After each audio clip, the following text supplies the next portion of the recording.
नहमदुहु व नुसल्ली व नुसल्लिमु अला रसूलिहिल करीम। ही तालीमुल इस्लाम जे हवाले सां अक़ाइद जो बयानु हलियो पे। इन में हाणे अक़ीदो आहे तक़दीर जे बारे में हिकिड़े मुसलमान खे कहिड़ो अक़ीदो रखणु घुरिजे।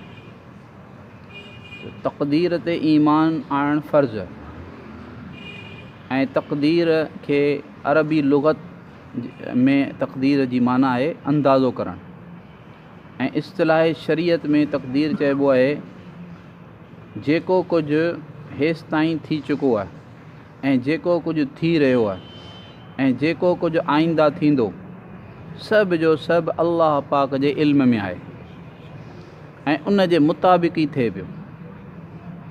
ॿियो त जेको अल्लाह पाक जो जेको इरादो थियो, अल्लाह पाक जेको इरादो थियो कयो सो थियो, ऐं जंहिं शइ जो अल्लाह पाक इरादो न फ़रमायो उहो न थियो। ऐं हर सुठी या बुरी शइ अल्लाह पाक जे इल्म ऐं अंदाज़े जे मुताबिक़ आहे। का बि सुठी या बुरी शइ अल्लाह पाक जे इल्म ऐं उन जे अंदाज़े खां ॿाहिरि न आहे। अल्लाह ताला हिन काइनात जे कारखाने खे पैदा करण खां पहिरीं पंहिंजे इल्म अज़ली में इन जो नक्शो बनायो, शुरूअ खां वठी आख़िर ताईं हर शइ जो अंदाज़ो लॻायो ऐं उन नक्शे खे बनाइण ऐं तय करण जो नालो, मुक़ररु करण जो नालो तक़दीर आहे। ऐं उन जे मुताबिक़ वरी हिन दुनिया जे कारखाने खे, हिन जहान जे कारखाने खे पैदा करणु ऐं बनाइण जो नालो क़ज़ा आहे, माना फ़ैसिलो। अल्लाह ताला फ़ैसिलो कयो त हीअं थिए, अल्लाह इरादो कयो त हीअं थिए, ईअं ई थींदो। ऐं उनखे क़ज़ा ऐं क़दर चइजे थो। क़दर माना अल्लाह पाक जो इल्मु ऐं क़ज़ा माना अल्लाह जो फ़ैसिलो। जेको कुझु थिए पियो काइनात में अल्लाह पाक जे इल्म में आहे, इहा क़दर आहे, तक़दीर आहे।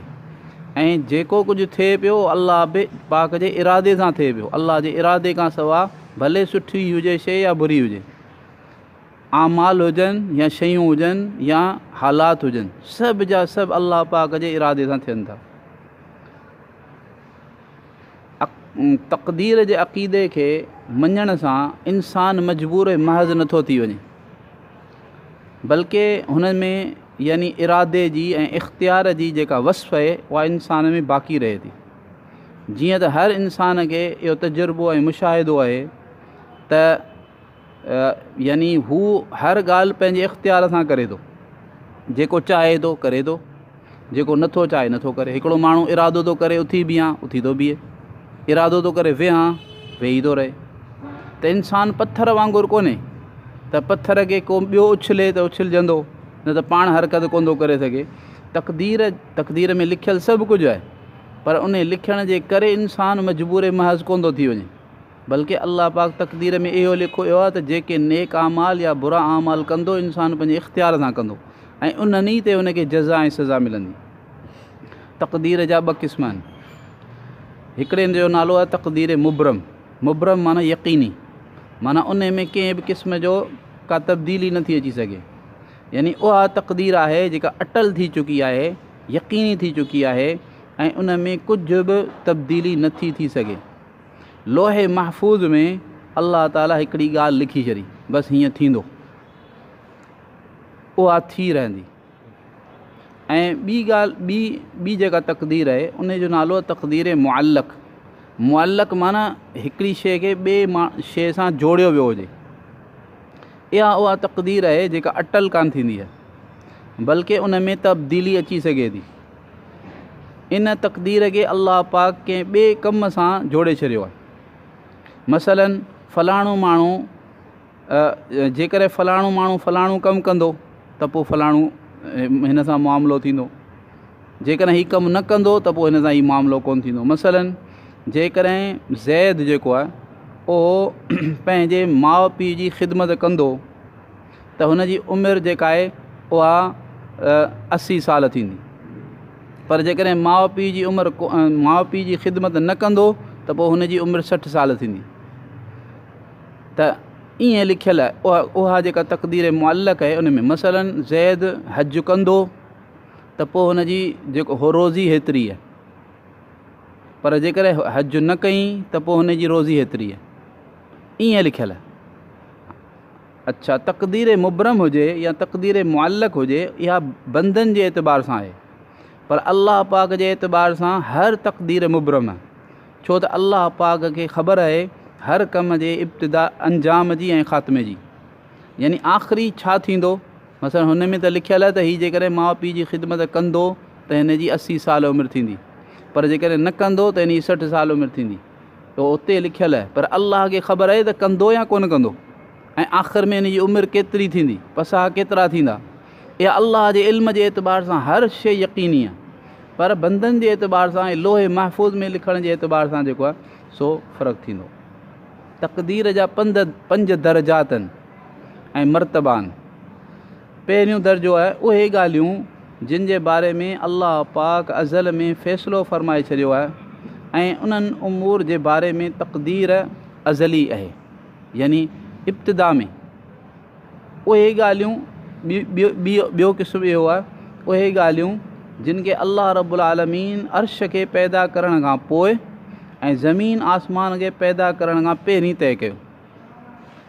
टी शइ आहे त उहे ॻाल्हियूं जेके हज़रत आदम अलैहिस्सलाम जे पुठ मां हज़रत आदम अलैहिस्सलाम जे औलाद खे ॿाहिरि नंढड़ियुनि माकोड़नि जी सूरत में उन्हनि रूहनि खे ॿाहिरि कढियो वियो, ऐं उनखे यौम अहद अलस्त चइबो आहे। अल्लाह पाक इन्हनि रूहनि खां अहद वरितो। इन में उहे उमूर जेके आहिनि उन वक़्त ते उहे उमूर उहे ॻाल्हियूं तइ कयूं हुयूं। इहा हिकिड़ी तक़दीर आहे। ऐं चोथों क़िस्म आहे तक़दीर जो त ॿारु जेॾी महिल माउ जे पेट में थिए थो त ओॾी महिल फ़रिश्ते खे अल्लाह ताला मोकिले ऐं कुझु शयूं लिखाए थो, मसइलन हुनजी उमिरि, हुनजी रोज़ी, ऐं हू ख़ुशबख़्त हूंदो या बदबख़्त हूंदो, इहे ॻाल्हियूं। ऐं आख़िरी शइ, आख़िरी तक़दीर जो क़िस्म उहे ॻाल्हियूं आहिनि जिन खे ॿियनि शयुनि ते मौक़ूफ़ कयो वियो आहे। जीअं मिसाल ॾिनो त भई हज कंदो त 80 साल, हज न कंदो त 60 साल, मिसाल जे तौर ते।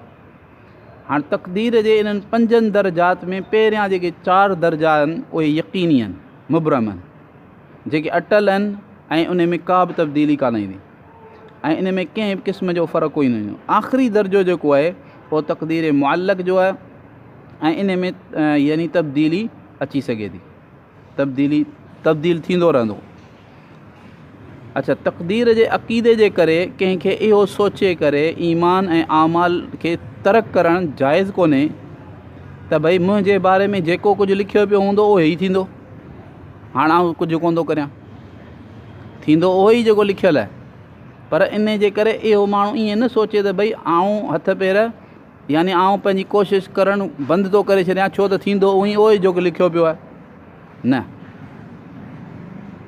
छो त यानी हिकिड़ी ॻाल्हि त इहा आहे त इंसान कंहिंखे बि इहा ख़बर कान्हे त हुन जे बारे में छा लिखियलु आहे। जॾहिं इल्मु ई कोन्हे त पोइ सुठा कम करणु घुरिजनि ऐं बुरनि कमनि खां बचण जी कोशिशि करणु घुरिजे त जीअं अंजाम सुठो थिए।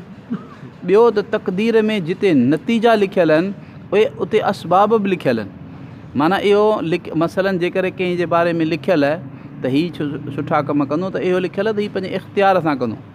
हाणे पंहिंजे इख़्तियार सां हू करे उहे कम त नताइज लिखियल आहिनि, त ज़राए बि लिखियल आहिनि।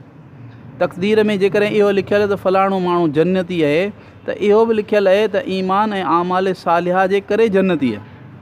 टी ॻाल्हि इहा त दुनिया जे बारे में को बि माण्हू इहा ॻाल्हि सोचे करे त जेको मुक़दर में लिखियलु हूंदो उहो मिलंदो, रोज़ीअ जा जेके असबाब आहिनि उन्हनि खे नथो छॾे। हिकिड़ो माण्हू कारोबारी चए भई मुंहिंजे मुक़दर में जेका रोज़ी लिखियलु हूंदी ठीकु आहे, हाणे दुकानु छो करियां, बंदि करे माठि करे वञी घर सुम्ही रहां, जेका रोज़ी हूंदी हूअं ई मिलंदी। दुनिया जे मामले में को बि माण्हू इहो कमु कोन थो करे त भई दुनिया जेका तक़दीर में रोज़ी हूंदी उन करे दुनिया जा जेके असबाब आहिनि रोज़ीअ खे हासिलु करण जा उहे बंदि करे छॾे, उहे छॾे ॾे, उहे असबाब इख़्तियार करे थो। ऐं इहो बि चए थो त जेको मुक़दर में हूंदो ओतिरो ई रोज़गारु मिलंदो।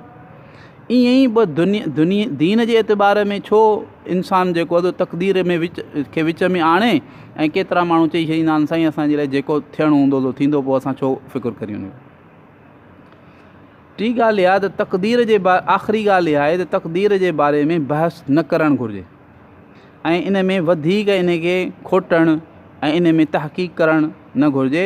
हदीसुनि में इन खां मना कयो वियो आहे, छो त इन मौज़ूअ में अक्सर ॻाल्हियूं उहे आहिनि जेके इंसान जे सम्झ खां जेको आहे सो यानी मथे आहिनि। इन जी गहराई जेका आहे उहा इंसान जे सम्झ खां मथे आहे। इन करे हुज़ूर पाक सल्लल्लाहु अलैहि वसल्लम मना फ़रमायो आहे त इन बारे में वधीक बहस न करियो। पर इहा जेका शइ मूं अर्ज़ु कई, इन ते अक़ीदो रखणु इन जो इहो फ़र्ज़ु आहे, इहो ज़रूरी आहे। अल्लाह ताला पाण सभिनी खे सही सम्झ ऐं सही अमल जी तौफ़ीक़ अता फ़रमाए। या अरहमर राहिमीन, या अरहमर राहिमीन, या अरहमर राहिमीन, या दल जलाली वल इकराम, या दल जलाली वल इकराम, या दल जलाली वल इकराम। अल्लाहुम्मा सल्लि अला सय्यिदिना मुहम्मद व अला आलि मुहम्मद कमा सल्लैत अला इब्राहीम व अला आलि इब्राहीम इन्नका हमीदुम मजीद। अल्लाहुम्मा बारिक अला मुहम्मद व अला आलि मुहम्मद कमा बारकत अला इब्राहीम व अला आलि इब्राहीम इन्नका हमीदुम मजीद। रब्बना ज़लमना अनफुसना व इल्लम तग़फिर लना व तरहमना लनकूनन्न मिनल ख़ासिरीन। रब्बना आतिना फ़िद दुनिया हसनह व फ़िल आखिरति हसनह व क़िना अज़ाबन्नार। सुब्हान रब्बिक रब्बिल इज़्ज़ति अम्मा यसिफ़ून व सलामुन अलल मुरसलीन वल्हम्दुलिल्लाहि रब्बिल आलमीन। सुब्हानक अल्लाहुम्मा व बिहम्दिक व नशहदु अन ला इलाहा इल्ला अंत नस्तग़फिरुक व नतूबु इलैक, नस्तग़फिरुक व नतूबु इलैक, नस्तग़फिरुक व नतूबु इलैक। व सल्लल्लाहु तआला अला हबीबिही मुहम्मदिन व अला आलिहि व अस्हाबिही व बारिक वसल्लम।